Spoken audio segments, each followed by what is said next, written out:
1 साल पहले इनके टिबिया और फ्यूबुला बोन में फ्रैक्चर हो गया था और आज ये पेशेंट पूरी तरह से सही हो गए हैं। ये कमांडो हैं। अगर हम इनके केस को डिटेल में देखें तो ये इनका फ्रैक्चर के समय का 1 जुलाई 2024 का एक्सरे है और ये दाहिने तरफ वाली एक्सरे इनका ऑपरेशन के 1 दिन बाद 3 जुलाई 2024 का एक्सरे है। भैया रविंद्र जी का जो ऑपरेशन हमारे यहाँ हुआ है, इसमें हमने सुप्रापटेलर टिबिया नीलिंग की है। सुप्रापटेलर टिबिया नीलिंग पारंपरिक टिबिया नीलिंग से भिन्न है।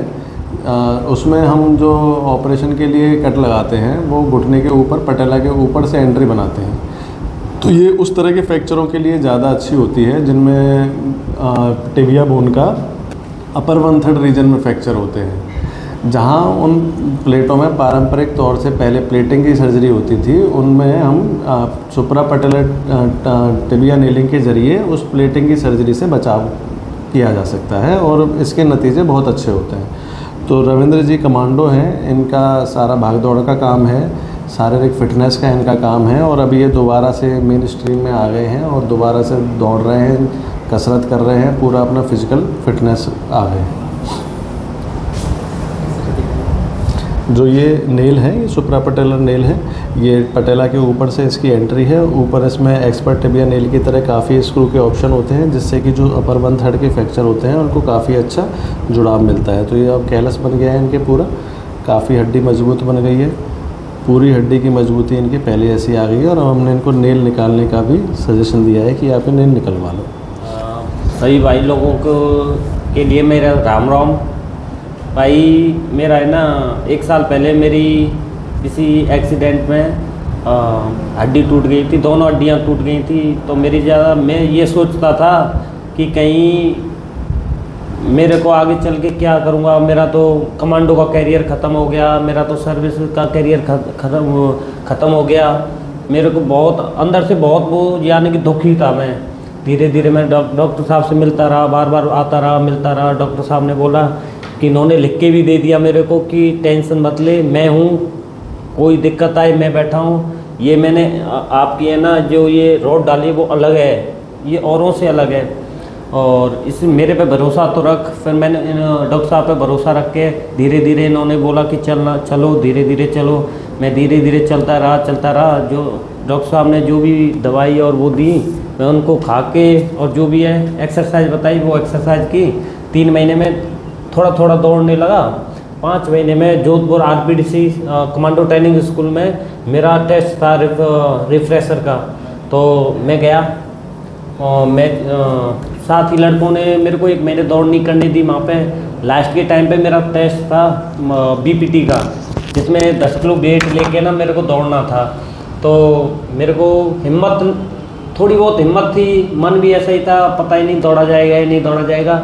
मेरा टाइम था 27 मिनट 35 सेकेंड, जो कि वेरी गुड होता है हमारे टाइम। उसमें एक्सीलेंट टाइम होता है 25 मिनट। तो मैंने अच्छी की। सारे लोग अचंभित रह गए कि यार तू ऐसे इतने दिन में कैसे दौड़ कर सकता है, तेरी अभी हड्डी भी नहीं जुड़ी है, उससे पहले तू इतनी अच्छी दौड़ कैसे कर सकता है।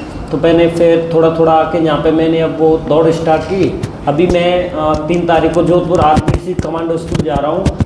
उसमें सारे टेस्ट होते हैं जैसे असॉल्ट, BPT और सारे सब कुछ होता है। तो मैं उसका भी बहुत तैयारी चल रही है मेरी, अभी भी चल रही है।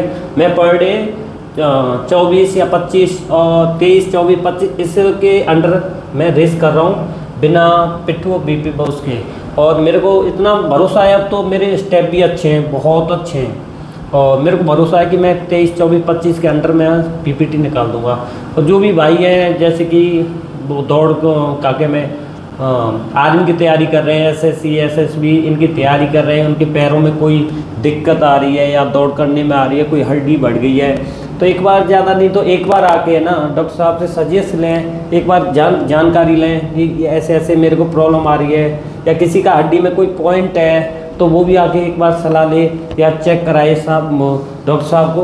तो एक मैं ये बोल रहा हूँ, मैं विश्वास के साथ कह सकता हूँ कि डॉक्टर साहब से अच्छा शायद मेरे को तो कोई नहीं लगा।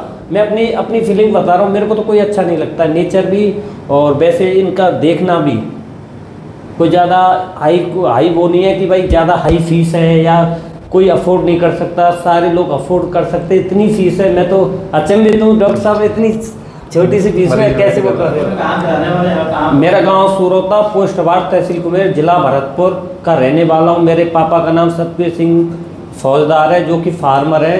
और मैं तो यहीं पे रहता हूँ भरतपुर में। मेरे बच्चे हैं, 2 बच्चे हैं और ये है। और मेरा भाई जो एडवोकेट है राहुल सिंह सूरोता। मेरी भरतपुर संभाग में पोस्टिंग है, ना कि भरतपुर में। भरतपुर जो पूरा संभाग है, भरतपुर, धौलपुर, करौली, सवाई माधोपुर, डीग, 4 दिनों के अंडर हम 28 लड़के रहते हैं कमांडो में। ये दोस्तों हम देख रहे हैं रविंदर जी पूरी तरह से रिकवर हो गए हैं। तो इसलिए अगर किसी को फ्रैक्चर हो गया है तो फ्यूचर को लेकर परेशान होने की ज़रूरत नहीं है। हड्डी जुड़ती है, धीरे धीरे मजबूत होकर बिल्कुल पहले की तरह मजबूती आ जाती है।